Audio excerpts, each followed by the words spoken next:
সামরিক হুমকি আর মার্কিন নিষেধাজ্ঞার মধ্যে পরমাণু কর্মসূচি নিয়ে দ্বিতীয় দফার আলোচনা শেষ করেছে ইরান ও যুক্তরাষ্ট্র। তবে এবারের আলোচনার ধরন ছিল বেশ জটিল ও ভিন্নধর্মী। প্রতিনিধি দল দুটি মুখোমুখি বসেনি, বরং বসেছিল আলাদা দুটি কক্ষে, আর এক কক্ষের বার্তা আরেক কক্ষে পৌঁছে দিয়েছে ওমানের কূটনীতিকরা। ইতালির রাজধানী রোমে অবস্থিত ওমান দূতাবাসে অনুষ্ঠিত হয় এই পরোক্ষ আলোচনা। আন্তর্জাতিক বার্তা সংস্থা এএফপি জানায়, বৈঠকে ইরানি প্রতিনিধি দলের নেতৃত্ব দেন দেশটির পররাষ্ট্রমন্ত্রী আব্বাস আরাগচি। অপরদিকে যুক্তরাষ্ট্রের পক্ষ থেকে প্রতিনিধিত্ব করেন প্রেসিডেন্ট ট্রাম্পের বিশেষ দূত স্টিভ উইটকফ।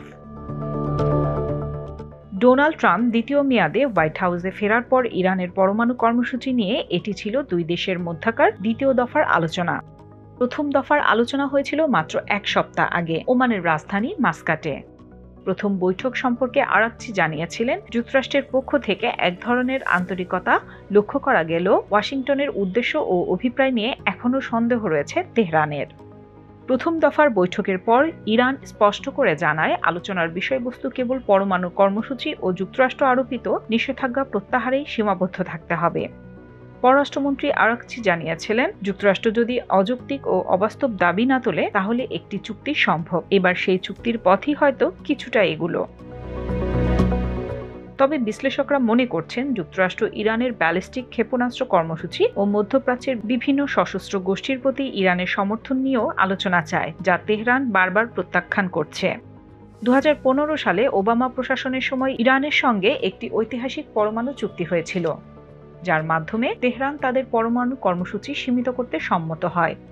কিন্তু 2018 সালে ট্রাম্প সেই চুক্তি থেকে যুক্তরাষ্ট্রকে প্রত্যাহার করে নেন এবং ইরানের উপর কঠোর নিষেধাজ্ঞা আরোপ করেন। সম্প্রতি আবার আলোচনার পথে ফিরেছে ওয়াশিংটন। তবে এই আলোচনা যতই এগোচ্ছে ততই উত্তেজনা বাড়ছে আন্তর্জাতিক অঙ্গনে। এদিকে ইসরায়েল বসে নেই। নিউ ইয়র্ক টাইমসের এক প্রতিবেদন অনুযায়ী ইসরায়েলের প্রধানমন্ত্রী বেনিয়ামিন নেতানিয়াহু ইরানের পরমাণু স্থাপনাগুলোর ওপর হামলা চালাতে যুক্তরাষ্ট্রকে সঙ্গে নেওয়ার প্রস্তাব দিয়েছিলেন।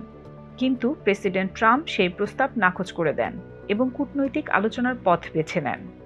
তবে কূটনৈতিক আলোচনা চললেও বাস্তবতা বলছে, মধ্যপ্রাচ্য জুড়ে চাপা উত্তেজনার আগুন দাউ দাউ করে জ্বলতে শুরু করেছে। আলোচনার পরিণতি কোন দিকে যাবে তা এখনো অনিশ্চিত।